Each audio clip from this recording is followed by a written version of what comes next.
Hi friends, అందరికీ నమస్కారం. మా ముచ్చట్లకి స్వాగతం. మనం అష్టాదశ శక్తిపీఠాల గురించి తెలుసుకుంటున్నాం కదా. సో అందులో ఇప్పుడు సెకండ్ శక్తిపీఠం గురించి తెలుసుకుందాం. సెకండ్ శక్తిపీఠం ఏంటంటే కామాక్షి అమ్మవారు. సో కంచిలో ఉన్న కామాక్షి అమ్మవారు అనమాట. సో అమ్మవారి ఆలయం అనేది అత్యంత శక్తివంత ఆలయం అని అందరూ చెప్తుంటారు. అయితే ఆలయంలో అమ్మవారు లలిత మహాసుందరి త్రిపుర సుందరి రూపంలో పూజలు అందుకుంటారు అనమాట. అయితే మనం సతీదేవి శరీర భాగాల గురించి మాట్లాడుకుంటున్నాం కదా. సో అందులో సతీదేవి శరీర భాగంలోని నాభి భాగం అనేది ఆ ప్లేస్లో పడింది. ఆ నాభి అంటే నడుము భాగం అనేది అక్కడ పడిందని పురాణాల్లో చెప్తూ ఉంటారు. అయితే కంచిని ఇంకొక పేరుతో కూడా పిలుస్తారు. ఏమని అంటే శివకంచి అని పిలుస్తారు.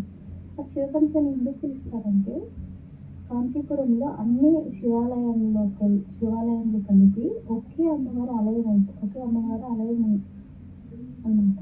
ఆ ఆలయం అత్యంత ప్రధానమైన ఆలయం. అందుకే ఆ నగరాన్ని శివకంచి అని పిలుస్తారు.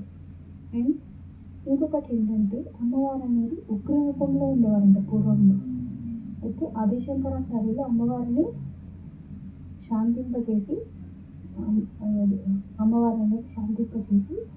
విగ్రహం ముందు శ్రీచక్రాన్ని ప్రతిష్ఠించాలని ప్రతిదీ అనమాట. అండ్ ఇంకొకటి ఏంటంటే దేవతలందరూ నిలబడి ఉండే విగ్రహాలు ఉంటాయి కదా. సో మన కంచిలో ఏంటి స్పెషల్ అంటే అమ్మవారు అనేది శాంతంగా పద్మాసనంలో కూర్చొని ఉంటారన్నమాట. ఇది కాంచీలో స్పెషల్. అండ్ అమ్మవారు తన 4 చేతుల్లో ఒక చేతిలో చెరుగ్గడ, ధనస్సు, పుష్పబాణం అండ్ పాశం మరియు అంకుశాన్ని ధరించి ఉంటారు అమ్మవారు. అండ్ అమ్మవారితో ఒక చిలక కూడా ఉంటుంది. అయితే మనం మరి అమ్మవారిని లలిత మహా త్రిపుర సుందరి రూపంలో పూజలు అందుకుంటున్నారని చెప్పాను కదా. మరి అమ్మవారు కామాక్షిగా ఎలా మారారు అంటే బండాసురు అనే ఒక రాక్షసుడు దేవతలను హింసిస్తూ వేధిస్తూ ఉండగా ఆ రాక్షసుని సంహరించడానికి అమ్మవారు కామాక్షి రూపంలో అవతరించారు అమ్మవారు.